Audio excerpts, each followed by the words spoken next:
Good morning R student. आज आपण बघणार आहोत MA थर्ड सेम. यामध्ये आपला पेपर नंबर 1 आहे, डिप्लोमॅसी अँड फॉरेन पॉलिसी, राजनय आणि परराष्ट्र धोरण. आज आपण लेसन नंबर 2 घेऊया, कारण की 1 पूर्ण झालेला होता. आज आपण दुसऱ्या लेसनला सुरुवात करूया.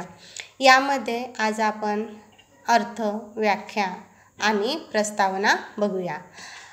अगदी प्राचीन काळापासून आपल्याला ते वर्तमान काळातील काही आंतरराष्ट्रीय राजकारण व त्या राजकीय राजनयाला अत्यंत महत्त्वाचे स्थान होते आणि त्यामुळेच आपल्याला त्या ठिकाणी काही थोडक्यात सांगायचे झाल्यास आपल्याला त्या ठिकाणी राजनयाचा अर्थ कोणत्या पद्धतीने व कसा असावा हे सुद्धा आपल्याला सांगितलेले आहे.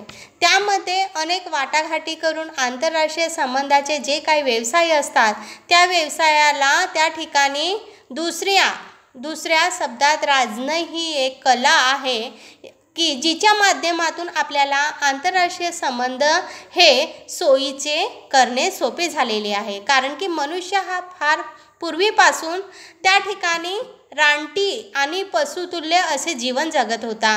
त्यामुळे आपल्याला त्या ठिकाणी अनेक अशा अडचणी यायच्या. त्या अडचणींना सामोर जाऊन त्या ठिकाणी त्यांनी जीवनाचा त्याग करून दुसऱ्या मानवाबरोबर आपला सामाजिक जीवन जगण्याची तयारी सुद्धा त्यांनी ठेवलेली होती. कारण की राजनय ही एक केवळ आधुनिक काळातील गरज नाही आहे, तर आपल्याला ती अति प्राचीन काळापासून सुरू असलेली व त्या ठिकाणी ती चालत आलेली ही एक प्रथा आहे. कारण एका मानवी समाजाने जर दुसऱ्या विदेशी मानवी समाजाशी जे काही त्या ठिकाणी व्यवस्थापन त्यांच्याशी जी काही प्रवृत्ती इतिहासपूर्व काळामध्ये सुद्धा आपल्याला त्या ठिकाणी मानवी समाजामध्ये काही अस्तित्वात असल्याची आढळून आली. कारण की निकोलसेन या शास्त्रज्ञांनी सुद्धा सांगितलेले आहे की मनुष्य हा पशुतुल्य व रानटी अवस्थेतच जगायचा. त्यामुळे आपल्याला त्या ठिकाणी त्या रानटी टोळ्यांनी त्या परस्परामध्ये कोणत्याही प्रकारची त्यावेळेस त्यांनी त्यांच्या समोर सुधारित जी काही अवस्था होती ती अवस्था त्या ठिकाणी त्यांनी अस्तित्वात आणलेली होती. कारण त्यामध्ये त्यांना एका कसोटीस उतरावे लागले होते. उतरल्यानंतर त्यांनी ज्येष्ठीन दुसरा ह्या राजदूत यांनी सुद्धा आपल्याला त्या ठिकाणी अनेक लोकांनी त्यांच्या भोवती अवतीभोवती जे काही व्यक्ती जमलेली होती त्यामध्ये त्यांनी सुद्धा विविध परीक्षा त्या ठिकाणी दिलेल्या होत्या आणि त्यामुळेच आपल्याला त्या ठिकाणी धार्मिक ग्रंथातही त्यांचा राजनयाचा उल्लेख आपल्याला मोठ्या प्रमाणावर दिसून आलेला आहे. कारण की ग्रीक नगर राज्यामध्ये ग्रीकांच्या राज्यामध्ये सुद्धा इसवी सन पूर्व 600 वर्षामध्ये स्पार्टा अथेन्स या नगर राज्यांचा त्या ठिकाणी विकास झालेला होता आणि त्या आंतरराष्ट्रीय संबंध त्या ठिकाणी त्यांचे प्रस्थापित झालेले होते. ग्रीक नगर राज्यांमध्ये अनेक अशा काही राजदूतांच्या ज्या काही परिषदा झालेल्या होत्या त्या परिषदांमध्ये सुद्धा त्या ठिकाणी संमेलन विशेष त्यांना महत्त्व दिल्या जात होतं.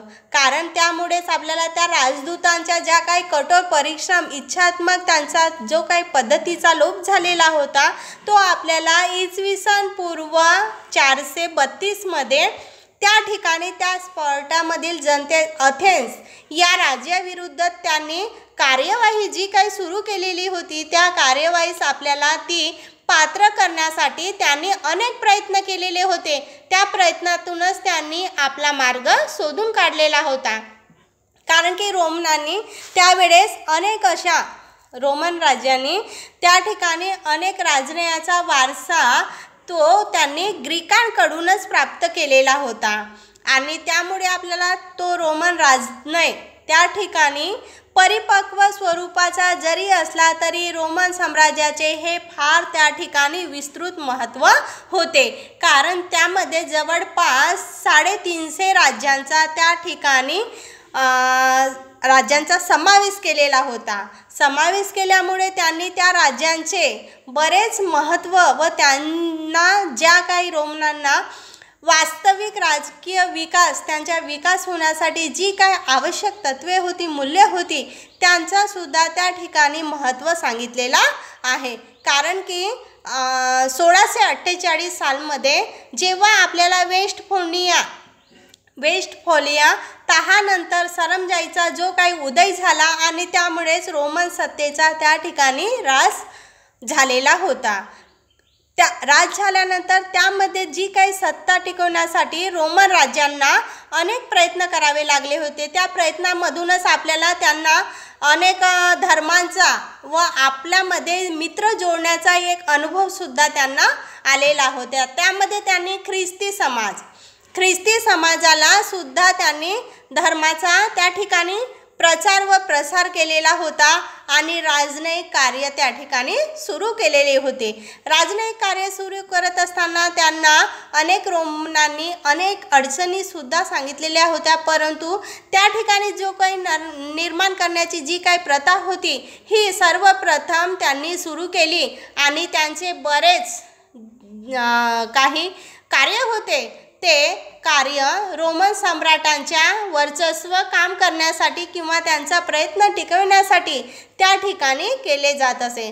त्यानंतर सरंजाई व इटलीतील काही राजनैतिक होते.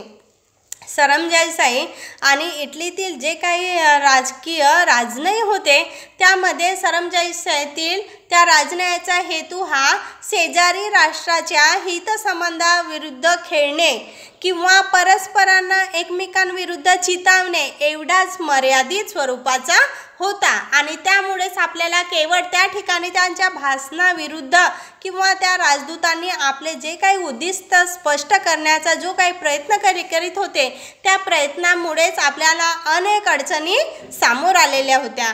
कारण की 17व्या शतकामध्ये इटालियन राज्यांनी जो काही परस्पर संबंध प्रस्थापित जोडण्याचा जो काही प्रयत्न केलेला होता तो प्रयत्न आपल्याला त्या ठिकाणी राजदूत आणि त्यांची नेमण्याची जी काही प्रथा होती तेव्हापासूनच आपल्याला त्या ठिकाणी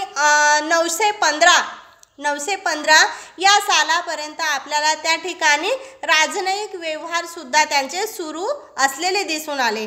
कारण की राजदूतांची जी काही प्रतिज्ञा होती राजनैतिक व्यवहारांच्या बाबतीत जे काही नियम आपल्याला त्या ठिकाणी करण्यात आलेले होते त्या बाबींचा सुद्धा त्या ठिकाणी आंतरराष्ट्रीय घटकांवर परिणाम झालेला नाही.